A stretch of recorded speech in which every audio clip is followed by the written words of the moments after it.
Pessoal, bem-vindo de volta ao nosso canal no YouTube. Estou aqui com a doutora Larissa Manja hoje. Larissa, escolhi você para estar aqui para falar desse tema tão importante, né, com a gente, sobre planos de saúde e pessoas com deficiência, porque, assim como eu, você tem um irmãozinho, né, Isaac. Quantos anos tem o Isaac? Tá com 8 anos. 8 aninhos, é autista. Eu tenho uma irmã também já adulta, a Mari está com 28 anos, né, e a gente sabe quão difícil é a realidade, né, dessas pessoas com deficiência. Então, eu escolhi trazer a Larissa aqui, doutora Larissa, para a gente conversar sobre esse assunto, já que ela tem alguém em casa, né, com essa mesma situação. Acho importante a gente trazer um pouco mais dessa realidade para vocês. A relação de beneficiários e plano de saúde, historicamente, ela sempre foi uma relação juridicamente muito delicada, né? A saúde, ela é o direito que viabiliza a vida, e a vida é o direito de maior importância do ordenamento jurídico brasileiro, né? Aquilo que o direito tenta tutelar com primazia. E como sem saúde você não tem vida, então a tutela do direito à saúde no judiciário ela é sempre vista com muito cuidado, com o cuidado que esse direito requer. E às vezes, doutora Larissa, a gente pode achar às vezes até que é fácil, né, ir na justiça e pedir um tratamento médico, por exemplo, porque de um lado você tem uma pessoa, um rosto que sofre, uma criança, uma pessoa com deficiência ou uma pessoa com algum tipo de comorbidade, e do outro lado você tem um plano de saúde que a gente imagina que é todo poderoso, né, que é todo cheio do dinheiro. E a realidade não é bem essa, né? Os planos de saúde no Brasil passam por uma crise financeira real. Essa crise é real, muitos planos de saúde no Brasil hoje passando muitas dificuldades financeiras, e a discussão sobre como financiar a saúde, tanto pública quanto privada, é uma discussão que é sempre muito premente. Então, doutora Larissa, agradeço por ter aceitado o convite. Já recebi suas perguntas aqui, você pode fazê-las na ordem que você preferir. Vamos lá, vamos iniciar fazendo as perguntas aqui. A nossa primeira pergunta é: o que fazer quando uma pessoa com deficiência precisa de algum tratamento pelo plano de saúde?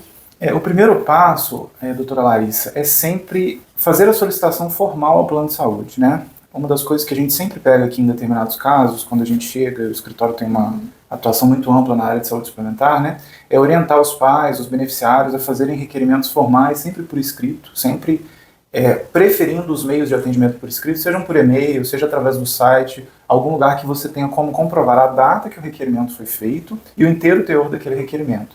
Sempre instruído por laudos médicos fundamentados. Essa é uma outra insistência nossa, né, principalmente dos advogados, que os médicos precisam justificar a necessidade do tratamento, por que aquele tratamento é importante para determinado beneficiário, né? E principalmente as crianças com deficiência, sejam autistas, sejam síndrome de Down, qualquer outro tipo de diagnóstico, é muito importante que o médico diga o porquê que aquele tratamento é essencial para a criança e dê laudos completos, laudos dizendo qual que é a metodologia a ser empregada, qual que é a carga horária a ser empregada, porque na justiça, para o Poder Judiciário, é isso que tem peso na hora de avaliar um determinado pedido desse, né? Então o primeiro passo é sempre solicitar ao plano de saúde. O que a lei de plano de saúde estabelece sobre esse assunto, que é a lei 9656, ela diz que o plano, doutora Larissa, ele tem a prerrogativa de prestar o tratamento dentro da rede credenciada, ou seja, se o plano tem ou um hospital ou uma clínica que é capaz de fazer aquele atendimento, em se tratando de plano de saúde, porque seguro-saúde é um outro assunto totalmente diferente, em se tratando de plano de saúde, a rede credenciada tem preferência para realizar esse atendimento. Então, num primeiro momento, o plano pode encaminhar o paciente para tratamento na rede credenciada. Esse é o correto a se fazer. O que a gente vê na prática são muitos problemas quando essa rede credenciada ou ela não tem condição de realizar o atendimento, ou às vezes a rede credenciada nem tem profissionais aptos a um determinado tratamento. É aí que começa toda a discussão judicial que a gente tem com o plano de saúde, né? Exatamente. E é muito importante sempre consultar o profissional, né? Após essa negativa, porque a gente vê muitas pessoas que, às vezes, por desconhecimento, acabam aceitando a negativa do plano. Sim. E veem seu direito ali cerceado e perdem a oportunidade de fazer um tratamento, acabam se contentando fazer um tratamento com um profissional que às vezes não é tão qualificado para a situação que aquela pessoa com deficiência precisa, porque não sabe essa situação, porque a pessoa nessa situação, ela é um consumidor, né? Sim. Perante o plano de saúde. Então, o consumidor é uma parte suficiente. Às vezes a pessoa recebe essa resposta do plano de saúde e acredita, não, realmente, não tem o que fazer aqui. E simplesmente acata, né? Exatamente. Sem consultar com um advogado ou um profissional que a gente conhece. está aqui realmente para dizer quais são os direitos dessas pessoas com deficiência e que existe uma viabilidade aí de discutir certas coisas e certas negativas. Perfeito. Passar para a nossa próxima pergunta. O que é o rol da ANS e por que ele é usado como fundamento para a negativa pelos planos? O famigerado rol de procedimentos e eventos em saúde da ANS, né? Ele foi objeto de muitas discussões aí nos últimos 2 anos no nosso país, né? É uma discussão que, para mim, juridicamente, inclusive, doutora Larissa, para mim é uma discussão inócua. Porque, basicamente, para todos que estejam nos assistindo, que todos que nos assistem entendam, o rol da ANS é um rol que vai associar um determinado procedimento, um determinado tratamento como recomendável a uma determinada CID, né? Então, por exemplo, vamos supor que você tem um problema de visão e você precisa de uma determinada cirurgia para implante de uma lente intraocular, que é um caso até real que a gente tem aqui no escritório realmente. O plano vai dizer, de acordo com o grau de astigmatismo, hipermetropia, miopia que você tiver, qual a lente que ele fornece. Então o rol de procedimentos e eventos de saúde serve para padronizar como que os planos de saúde privados eles vão fornecer determinados tratamentos de acordo com aquela CID específica. Tá? O problema é que, principalmente para as crianças com deficiência, e é um tipo de tratamento que está cada vez mais em evolução, então as terapêuticas elas vão evoluindo cientificamente de forma muito grande, o rol de procedimentos e eventos em saúde da ANS, muitas vezes ele é defasado no que diz respeito às alternativas terapêuticas. Então, muitas vezes a ciência avança e o rol, por mais que a ANS tenha um esforço de colocar o rol sempre o mais atualizado possível, muitas vezes ele não avança no mesmo ritmo da ciência. E, voltando aqui ao ponto do nosso tema, que são as crianças com deficiência, as pessoas com deficiência, né, no geral, muitas vezes uma determinada terapêutica, ou ela não surtiu o efeito terapêutico esperado, ou ela é contraindicada ao caso clínico. Então a gente tem aqui situações, por exemplo, que o paciente responde a um estímulo com um tratamento específico. E às vezes aquele tratamento específico não tem no rol de procedimentos e eventos de saúde da ANS. Vou dar um exemplo. Terapia ocupacional, que é algo fundamental para os pacientes com deficiência. É muito comum o médico prescrever sessões de terapia ocupacional, mas o que realmente às vezes surte efeito para um determinado paciente é a terapia ocupacional com especialização em integração sensorial de áreas. Vou dar um exemplo de algo que aparece muito aqui para nós também. Aquela espécie terapêutica é o que surte efeito para o paciente. E aí o médico pede a terapia ocupacional com aquela intervenção específica, porque ele sabe, por exemplo, que nas crianças autistas essa terapêutica tem um resultado maravilhoso. Ok. Aí o plano de saúde negava, falando assim, não, o rol de procedimentos e eventos de saúde ele me determina que eu tenha terapeutas ocupacionais. Ele não me determina que eu tenha terapeutas ocupacionais com integração sensorial de áreas. Aí ele negava falando, a terapia ocupacional com integração sensorial não está no rol da ANS. Esse é só um exemplo, tá?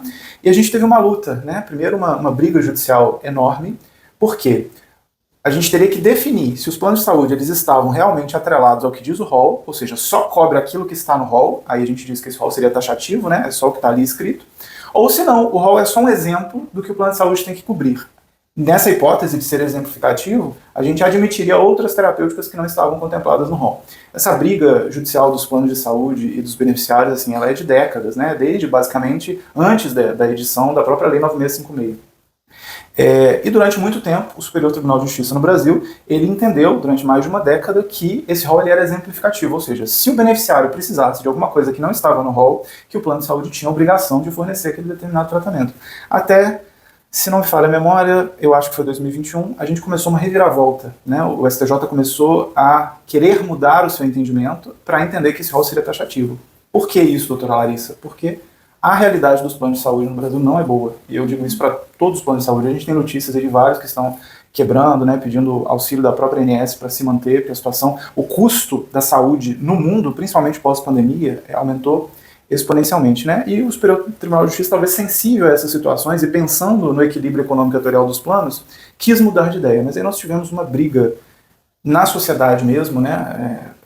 Não só dos pais, das famílias, das pessoas com deficiência, mas também de pessoas com comorbidades, com doenças crônicas sérias, né, com câncer, e através da Câmara dos Deputados nós editamos uma lei que alterou a Lei 9656 para dizer expressamente o rol de procedimentos e eventos em saúde é exemplificativo. E aí a gente definiu critérios para como que a gente vai excepcionar o rol, né, em que hipótese a gente vai sair do rol. Mas enfim, hoje é possível que tratamentos não contemplados no rol sejam sim fornecidos mediante decisão judicial, né? O que eu digo que essa discussão toda para mim ela é uma discussão inócua, porque a própria lei que cria a ANS, ela fala que a ANS compete elaborar o rol de procedimentos e eventos em saúde, que será atualizado periodicamente, etc., constituindo esse rol uma referência básica.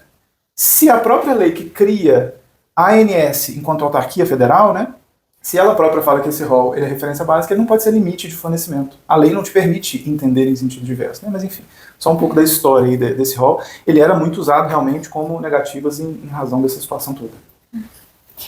Passando aqui para a nossa próxima pergunta, que tem relação com isso.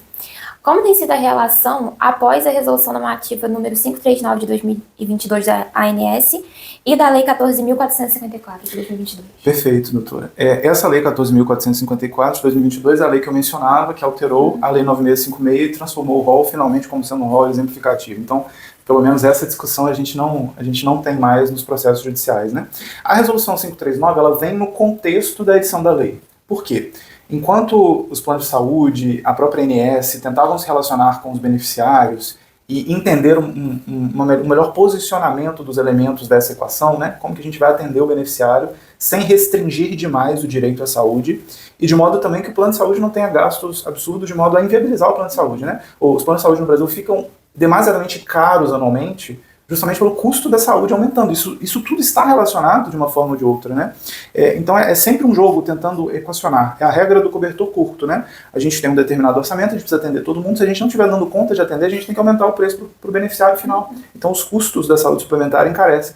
Pode-se ver que hoje, por exemplo, é muito difícil você contratar um plano de saúde integral, doutor Larissa. Não tem mais para vender no mercado. Eu acho que em Juiz de Fora são 2 operadoras que vendem planos integrais e assim, são caríssimos. A grande maioria é por coparticipação. Por quê? Porque os planos realmente não estão dando conta de custear a saúde suplementar. Então, essa questão é realmente muito delicada. Mas dentro dessa discussão, se o rol é taxativo, se o rol é exemplificativo, como que ficam as pessoas com deficiência que precisam de um determinado tratamento, a ANS veio e editou a resolução 539. O que a resolução 539 fala?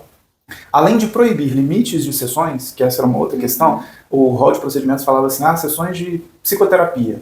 Aí colocava um número de sessões por ano, 40 sessões. 40 sessões por ano para uma pessoa com deficiência não é nada, não é suficiente para que se realize um tratamento adequado. Então isso caiu por terra e aí veio a resolução 539 que novamente introduziu a possibilidade dos médicos estarem requerendo o tratamento em uma determinada espécie terapêutica.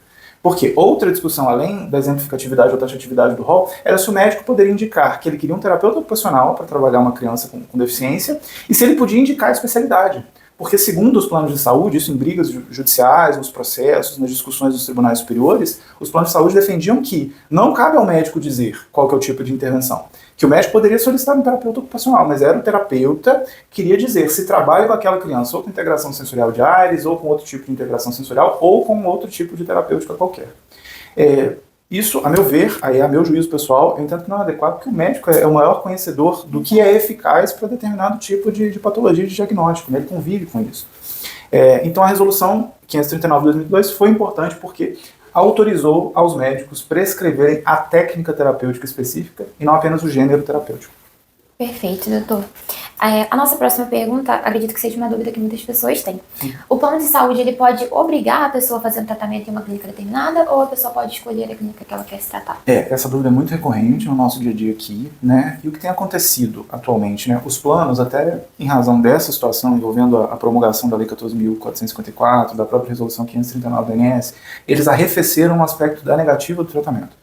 Então hoje, se você tem um filho autista, um filho com síndrome de Down, um filho com algum tipo de transtorno de desenvolvimento, por qualquer ele que seja, se você precisa de um tratamento lá no seu plano de saúde, eles muito dificilmente vão negar, né? E o problema é que no Poder Judiciário, o Judiciário acostumou com a negativa, doutor Larissa. Era muito comum a gente chegar para o juiz com um processo e a gente tem um documento do plano de saúde falando que não vai fornecer o tratamento. Aí fica fácil, porque o juiz vai analisar se o plano deve ou não fornecer o tratamento. E ainda, os juízes ainda não entenderam que essa relação hoje em dia ela é uma relação muito mais complexa que isso. Os planos não negam mais. Eles mandam um profissional para uma determinada clínica, muitas vezes a clínica até a clínica do plano. Só que aquela clínica tem condição de atender todos os beneficiários do plano, com qualidade, cumprindo o laudo médico. Muitas vezes a gente tem, por exemplo, terapias que são intensivas. Psicoterapia em aba, por exemplo, que é a análise do comportamento. É um tipo de tratamento que os médicos requerem que seja intensiva. É no mínimo 20 horas semanais, que é o que a gente costuma ver aqui, para que o tratamento surta efeito. Então a clínica do plano de saúde, que precisa atingir todo um contingente de beneficiários, tem profissionais capacitados? Tem profissionais suficientes para atender aquele contingente de pessoas? Muitas vezes não tem. Então o plano de saúde tenta recepcionar esses beneficiários nos seus estabelecimentos próprios, mas muitas vezes não dá conta de atender a demanda, ou às vezes os profissionais também não têm especialidade para tratar daquele determinado assunto. E aí são os novos problemas. Os problemas que são posteriores à edição da Lei 14.454, que são posteriores à Resolução 539 da ANS, que a gente precisa lidar no dia a dia. A princípio, o plano de saúde pode mandar o paciente para uma determinada clínica? Pode, porque é isso que a Lei 9656 determina. Então, o beneficiário ele chega para o plano de saúde com um pedido médico de um determinado tratamento e a rede credenciada ela tem preferência para realizar o tratamento.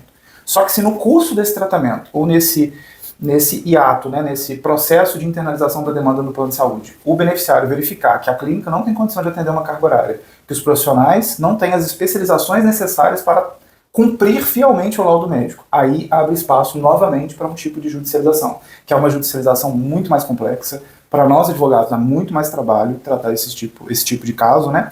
Porque primeiro a gente tem que demonstrar que a clínica que o plano indicou, seja dele própria ou seja uma clínica credenciada, não consegue cumprir um determinado tratamento. Para só então, depois disso, a gente ter a possibilidade que o juiz fale, não, então vai fazer o tratamento em uma outra clínica particular, por exemplo, porque as clínicas de vocês não têm aptidão para realizar esse tratamento. Isso é muito difícil, muito delicado, muito complexo. Hoje, nos processos nossos aqui de saúde suplementar, sem dúvida, é onde a gente tem mais dificuldade, tanto com as famílias, né, em tratar com os planos de saúde e com o próprio judiciário, esse tipo de questão. Entendo. Na minha cidade, por exemplo, não existia clínica credenciada da Unimed até recentemente, e recentemente eles construíram uma clínica da própria Unimed para poder atender essas pessoas. Sim. O que você pensa sobre o caso em que as pessoas com deficiência que já faziam tratamento com um especialista, que já conhecia aquela criança, que já trabalhava com aquela criança, com aquela pessoa durante algum tempo, e ser removido para uma clínica da Unimed para reiniciar esse tratamento com um profissional novo? Outro tipo de problema que a gente tem bastante aqui, né? Muitas vezes acontece, tá? Eu tenho caso aqui, não posso falar o nome do plano de saúde, mas a gente já teve planos de saúde que não tinham em análise de comportamento, por exemplo, que nós somos muito demandados sobre o assunto. O plano não tinha nenhuma clínica, era um plano nacional, então ele tinha que atender a todas as regiões, né? Ele não tinha uma clínica, autorizou que o beneficiário fosse fazer tratamento numa clínica específica, porque ele explicou para a família, olha, eu não tenho clínica. Você conhece algum estabelecimento que presta esse tipo de tratamento na sua região? Aí a família da criança encontrou uma clínica e a criança fez tratamento lá 1 ano e meio, quase 2 anos, até que o plano começou a credenciar clínicas na região e virou para a família e falou, agora eu tenho uma clínica credenciada, eu quero que você troque o prestador de serviço, né, o estabelecimento que vai prestar determinado terapêutico. Isso, assim, legalmente falando, entendendo abstratamente a lei, como eu disse, a 9656 fala que as clínicas credenciadas têm preferência para realizar o tratamento, só que o tratamento já foi iniciado em outro lugar. Aí a gente tem um conflito, porque o que a lei 9656 fala pode colocar em detrimento do próprio tratamento da criança. Porque a criança com o terapeuta ela tem um período que a gente chama de adaptação ou de transferência, né, que é um termo mais próprio da psicologia, por exemplo, que é um momento que a criança começa a se relacionar com o terapeuta e a construir confiança e começa a aceitar determinados comandos, e é a partir disso que o tratamento se desenvolve. Então, se a gente troca o terapeuta, muitas vezes a gente está atrapalhando o desenvolvimento daquele determinado paciente, que às vezes é um desenvolvimento que está sendo satisfatório. Então, a pessoa, diante de uma circunstância dessa, a primeira coisa, conversa com o médico. O médico, ele tem, melhor até que a gente, né, ele tem condição de dizer se aquela criança tem ou não tem condição de fazer uma troca de estabelecimento. Se o médico concordar, aí realmente não tem o que fazer, porque aí o plano pede a troca, o médico concorda, a gente não tem muita alternativa. Se o médico entende que isso vai ser prejudicial ao tratamento daquele paciente específico, ele tem que dar um laudo, e aí não é brigando com o plano de saúde, não é nada, é contraindicando a troca de profissionais e justificando que isso pode implicar em prejuízo ao tratamento da criança, que a criança vem se desenvolvendo, né, com o tratamento que vem sendo apresentado, e isso eventualmente tem que ser levado ao plano de saúde, aí se houver uma insistência em manter a troca de tratamento, novamente, a nossa única solução realmente é a judicialização para que ele seja mantido na clínica que já iniciou o tratamento. Perfeito, doutor. O que é carência para a utilização do plano de saúde? Sim, a carência é muito comum, ela é um instrumento para dotar de equilíbrio econômico-atuarial o contrato de plano de saúde. Por quê? Seria muito fácil, por exemplo, uma pessoa que precisa de uma determinada cirurgia e ele já sabe que ele precisa daquela cirurgia, eu preciso fazer cirurgia, não quero ficar na lista do SUS, vou ali na esquina, contrato um plano de saúde e semana que vem eu estou fazendo a cirurgia. Né? Não tem como ser assim, nenhum plano de saúde sobreviveria economicamente se fosse assim. Então, para aqueles tipos de doença pré-existentes, ditas pré-existentes, que são as doenças anteriores à assinatura do contrato com o plano de saúde, geralmente o plano de saúde institui uma carência. Essa carência ela varia, tá? Ela pode ser de até 2 anos. Procedimentos cirúrgicos, determinados medicamentos, como medicamentos para câncer, se o câncer for uma doença pré-existente, evidentemente, eles costumam colocar esse prazo máximo de 2 anos.